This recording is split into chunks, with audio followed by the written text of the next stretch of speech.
Hello everybody, it's Josie here. I am going to be doing my TBR for the month of November. So November is kind of, for me personally, my last month to get through all of my books, read everything that is on my personal TBRs, everything that I've got on my shelves that I haven't read yet. And then December is going to be dedicated only to rereads.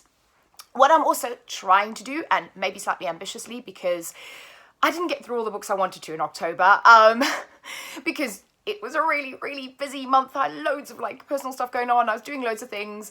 It was Halloween. There was just loads going on. So there are still some hangover books from October that I need to get through in the early part of this month.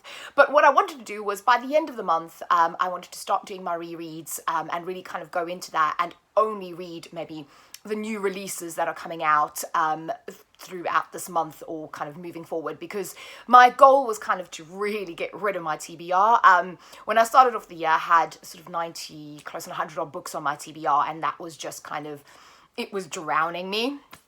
So I think I'm down to 10 books for the month, which is good. That's more than I wanted for this month, but we can get through that. Also, November is Nonfiction November, and I do really love reading nonfiction. And I actually have a couple of books that I've bought recently that are nonfiction that are perfect for the month to read. So I know that Nonfiction November actually has some official challenges, and I've got them written down here. So I do have some books that'll fit the challenge. So I'll go through that first, and then I'll go through the other books that I'm planning on reading this month. So for Nonfiction November, the first category is design, and I really kind of spent a long time thinking about this. I do have a Vivienne Westwood book that I might be able to read because obviously she's a designer, but I don't know yet. The other one, and this is really loose, is this book over here is Against Memoir by Michelle T. And I love the design on the cover. Does that count? But I'm also going to use this one for voice. So this is Michelle's voice. She is telling her truth. It is her memoir, and she has a really distinct style of talking. She talks about the queer experience, particularly in the early 90s. She's amazing. I love her books, and I'm really excited to kind of read this memoir and hear all about her kind of crazy inner thoughts. So that is on my TBR. Definitely going to be reading this one. And the other kind of definite for Nonfiction November is this book over here. It's High School by Tegan and Sarah. So those of you who don't know who Tegan and Sarah are, they are twins. They are also both queer, and they sing wonderful songs and they make beautiful music. And this is their kind of memoir about growing up, their experience. It's supposed to be really good, really raw, really unflinching. And I have to read this before next weekend because I'm going to see Tegan and Sarah next weekend. So I'm really, really excited. So they are doing a tour in support of this and their new album. And they are coming to Brighton, and they will be doing kind of like an evening with. So they'll be singing, they'll be talking.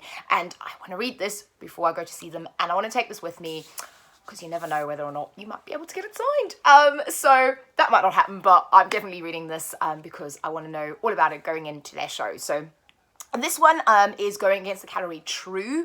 It could also go against the category voice because they do sing. But yeah, I thought for true, just true life, telling the truth, telling their truth, and also talking about the queer experience, I think this fits that category really well. Then the other category is sport.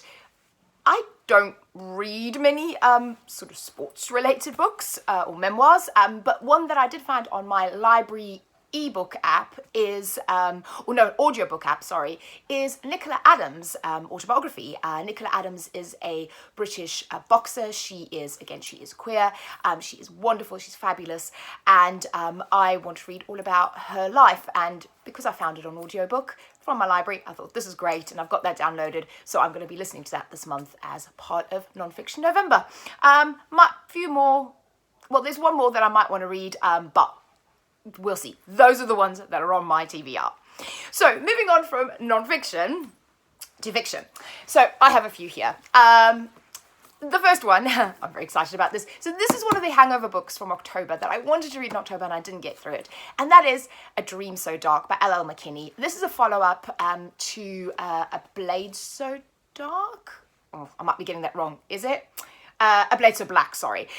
So this is, I loved A Blade So Black. I was going to reread it, but now I think I'm just going to jump into this one. I do kind of remember the story, so hopefully I remember enough of sort of the very ending to be able to jump right in. So what this is about is it kind of is an Alice in Wonderland retelling.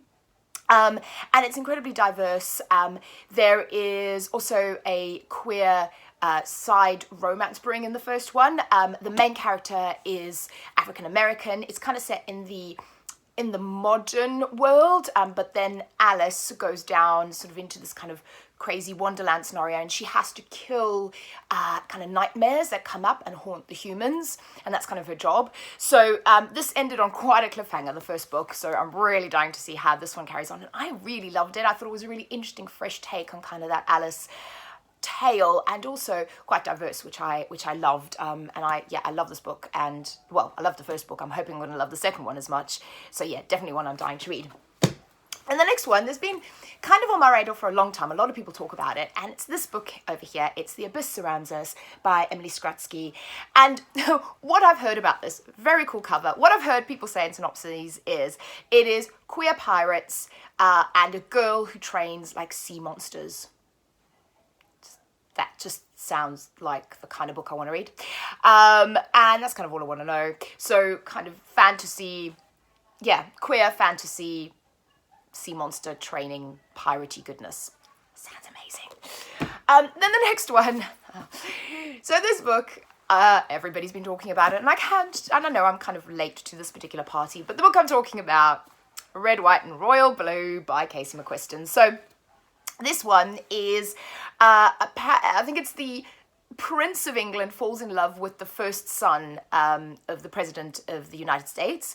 And I believe in this, the President is also a woman.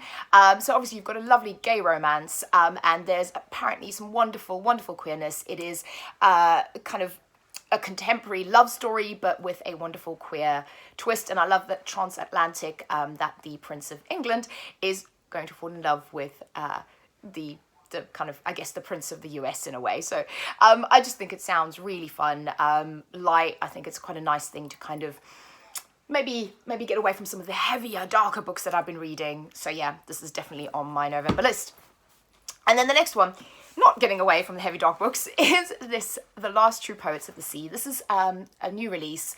I've heard a few people talk about this, and Chelsea Darling talked about it. It sounds wonderful. So again, this is a queer book, it's queer characters, but it's, again, I don't want to know too much going in, but I believe it's a retelling of Twelfth Night, and you've got a character, and it's all around a shipwreck and the sea, and family secrets, and uncovering that, and sort of finding yourself and figuring out who you are, and figuring out what happened to your family, and what are the stories surrounding it. And with this, it's supposed to be quite heavy. I think there's themes of suicide in it, but it's going to be a bit more of a heavy emotional book. But everyone that I've seen that's reviewed it has said that it was incredible, and it's kind of in their, top 10 of books. So I'm really looking forward to it. I do like quite a heavy contemporary. I love like The Serpent King by Jeff Setner, that kind of thing, and Nina LaCour books. So I'm kind of hoping and thinking that this might be in that sort of vein, in that style. And then the last book that is on my current TBR is this one, is Cryer's War. And oh my goodness, I know that's reflecting terribly, but is that not a gorgeous cover? Goodness. Okay, so Cryer's War is another fantasy sci-fi book, and I'm really into that at the moment. And this one is, again, it's queer. So it is as heart, it has a love story between two women. But this is kind of like dystopian sci-fi. So it kind of takes the premise that I think I was going to say aliens, but I think it's more AI, are kind of ruling, and the humans are servants. And I believe the human girl in the story is a servant to the kind of the AI, or the sentient girl in charge, in power. But the two of them form a connection, and they fall in love. And I think it's kind of like, when I was looking at some of the reviews around it, what people were saying, and sort of like their love has to kind of save the universe, or changes the universe in some way, and it's supposed to be incredibly beautiful. Again, I've heard Boston Reads Books talk about this. It just sounds like it's going to be a beautiful, quite emotional, but stunning kind of sci-fi fantasy read, and I'm always on the lookout for that now. It's kind of become my new favorite thing, so I'm really looking forward to this book. So that is it. That is the TBR as it stands at the moment. I need to get through all of these. I've got a couple of more books that I've still got left over from October that I'm desperately just trying to get through. And I will also do my wrap up of what I read for, I did kind of a combined Spookathon and Witchathon read. I read kind of books for those, and I will be doing a wrap up on the books that I read for both of those readathons as well very, very soon. And I will be doing a dressed up because that technically is still Halloween October reading. So that's it. I'll speak to you all again soon. Let me know if you've read any of these books, if you've liked them and what you think of them, and any recommendations always taken. Thank you all. I'll speak to you soon. Bye.